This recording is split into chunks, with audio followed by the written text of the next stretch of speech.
कि जब भारत में कोई भी आम आदमी कार खरीदने के बारे में सोचता था तो उसके मन में सबसे पहले मारुति 800 का ख्याल आता था। ये वो दौर था जब भारतीय सड़कों पर दिखने वाली लगभग आधी कार मारुति 800 ही होती थी। ये कार अपने समय में इतनी पॉपुलर थी कि उस समय आम लोगों के लिए कार का मतलब ही 800 होता था। अब कहने को तो ये एक छोटे आकार की मामूली से दिखने वाली कार थी, लेकिन इस कार के साथ में लोगों के इमोशन जुड़े हुए थे और इसी छोटी सी कार में ना जाने कितने मिडिल क्लास भारतीयों की दुनिया बसती थी। अब आज के इस वीडियो में हम मारुति 800 के उसी सुनहरे व शानदार इतिहास के बारे में बताने वाले हैं और साथ ही हम आपको यह भी बताएंगे कि इंडियन रोड्स पर राज करने वाली यह कार आखिर सड़कों से पूरी तरह से गायब कैसे हो गई। तो फिर चलिए अब इस इंटरेस्टिंग वीडियो को शुरू करते हैं। दोस्तों, करोड़ों भारतीयों के दिलों पर राज करने वाली मारुति 800 कार को मारुति सुजुकी कंपनी के द्वारा 14 दिसंबर 1983 के दिन लॉन्च किया गया था। अब भले ही इस कार का प्रोडक्शन 1983 में स्टार्ट हुआ था, लेकिन भारतीय सरकार ने इसे मार्केट में लाने की तैयारी कई दशकों पहले ही शुरू कर दी थी। दरअसल आजादी मिलने के बाद से हमारे देश के अंदर सिर्फ कुछ गिनी चुनी कार से मिला करती थी, जिसमें हिंदुस्तान मोटर्स की एम्बेसडर, प्रीमियर ऑटोमोबाइल्स की पद्मिनी और महिंद्रा कंपनी की जीप शामिल थी। और ये सभी ऐसी कार्स हुआ करती थी जिन्हें कि भारत के आम नागरिक अफोर्ड नहीं कर सकते थे। ऐसे में भारत की उस टाइम के प्राइम मिनिस्टर ने इंडियन मार्केट में एक ऐसी कार को लाने के बारे में सोचा जिसे कि भारत के आम मिडिल क्लास लोग भी आराम से अफोर्ड कर सके। और फिर इसके बाद प्रधानमंत्री ने इस सपने को हकीकत बनाने के लिए कई सालों तक रिसर्च किया और फिर आखिरकार इंडियन सिटीजन्स को एक अफोर्डेबल कार का तोहफा देने के मकसद से 24 जनवरी 1981 के दिन भारतीय सरकार ने मारुति उद्योग लिमिटेड कंपनी की स्थापना की।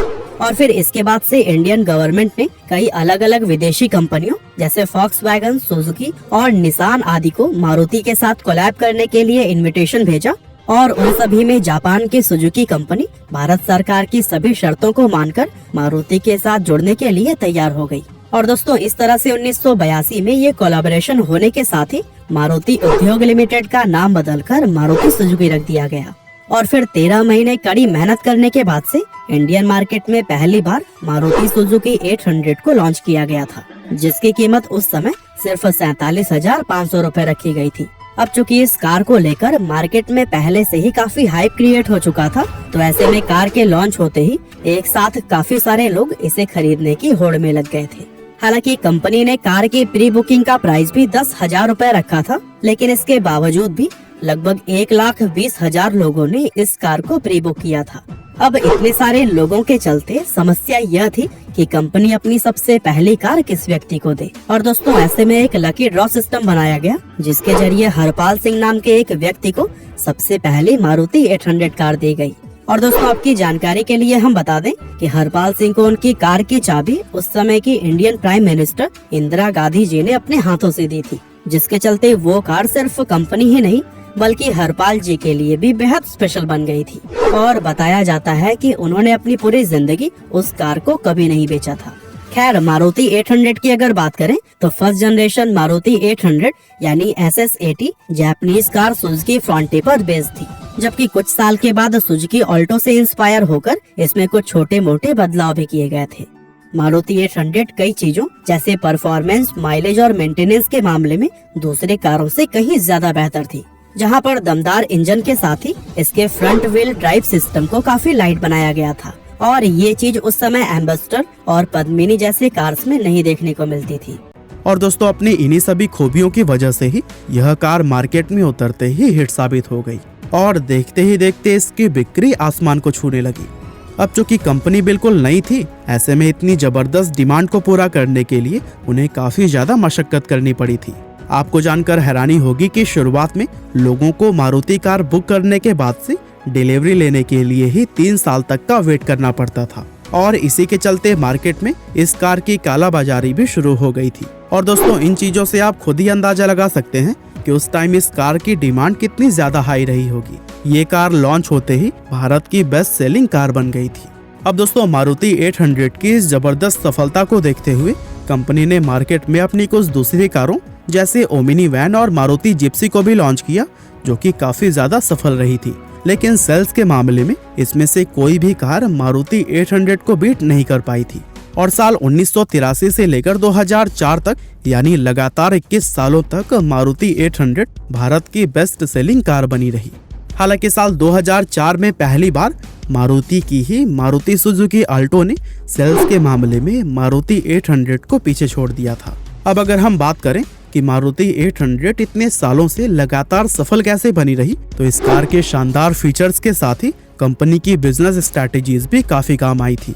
जहां सबसे पहले तो कंपनी ने इस कार को बनाने में रिसर्च एंड डेवलपमेंट पे काफी ज्यादा खर्चा किया ताकि कस्टमर्स को अफोर्डेबल प्राइस पर एक बेहतर व्हीकल दिया जा सके। और साथ ही कस्टमर्स को खुद से जोड़े रखने के लिए कंपनी ने अपना खुद का एक इकोसिस्टम भी तैयार किया, जहां पर Maruti driving school, Maruti finance, Maruti true value और मारुति इंश्योरेंस जैसी सर्विसेज इसी इकोसिस्टम का ही हिस्सा थी।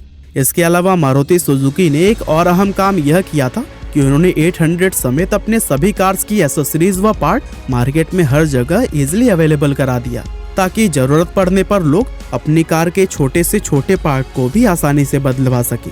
साथ ही मारुति सुजुकी ने शुरुआत से ही अपने डिस्ट्रीब्यूशन नेटवर्क को फैलाने व उसे बड़ा करने पर भी खासा ध्यान दिया था, जिसके चलते सिर्फ कुछ ही सालों में यह कंपनी लगभग 1900 शहरों में अपने 3000 से भी ज्यादा डिलीवरी स्टेशंस बना चुकी थी, जिसके चलते मारुति 800 कार अफोर्डेबल होने के साथ ही कस्टमर्स के लिए पूरे भारत में हर जगह पर इजीली अवेलेबल हो गई।